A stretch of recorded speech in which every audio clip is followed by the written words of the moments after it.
به روی ماهتون. امروز براتون آموزش کوکوی پیازچه و تره رو دارم. موادی که لازم داریم تره و پیازچه، تخم مرغ، ادویه. تره که به صورت دسته‌ای میکنیم، خوردش میکنیم. پیازچه هم قسمت سفیدش رو لازم نداریم، فقط از سبزش استفاده میکنیم. تخم مرغ رو داخل ظرفی میشکنم، کاملا هم میزنیم. فلفل، زردچوبه، نمکش رو با احتیاط بریزید چون تره معمولا شور میشه. کاملا هم میزنیم. تره و پیازچه که خیلی ریز باید خورد بشه و کاملا هم خشک باشه به تخم مرغامون اضافه میکنیم. یه قاشق آردم میریزیم.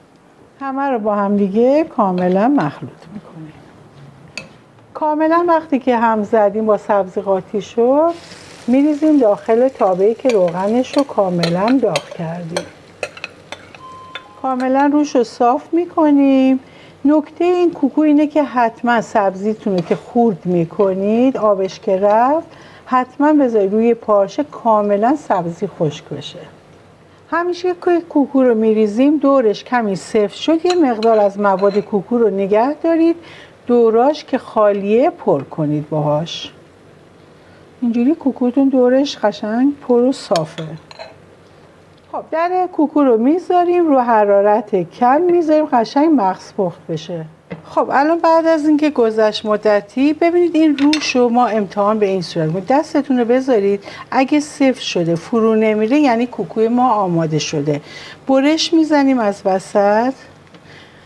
بعد از که برش زدیم دوباره 5 دقیقه دیگه کمی روغن میذاریم، میریزیم، درش رو میبندیم، 5 دقیقه دیگه میذاریم این کناراش هم سرخ بشه. خب کمی دوباره من روغن میریزم، خیلی کم، دوباره درش رو میذارم، 5 دقیقه دیگه برمیگردونم. خب من الان در کوکو رو برداشتم، بعد از 5 دقیقه کوکوها رو برمیگردونم.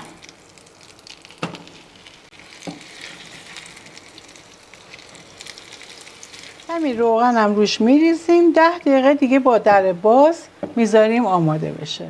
کوکوی پیازچه و تره ما آماده شده، بسیار خوشمزه است. اگه نکته‌هاشو خوب انجام بدی، سبزیتون خشک بشه، حتما یه کوکوی خیلی خوب در بیارید.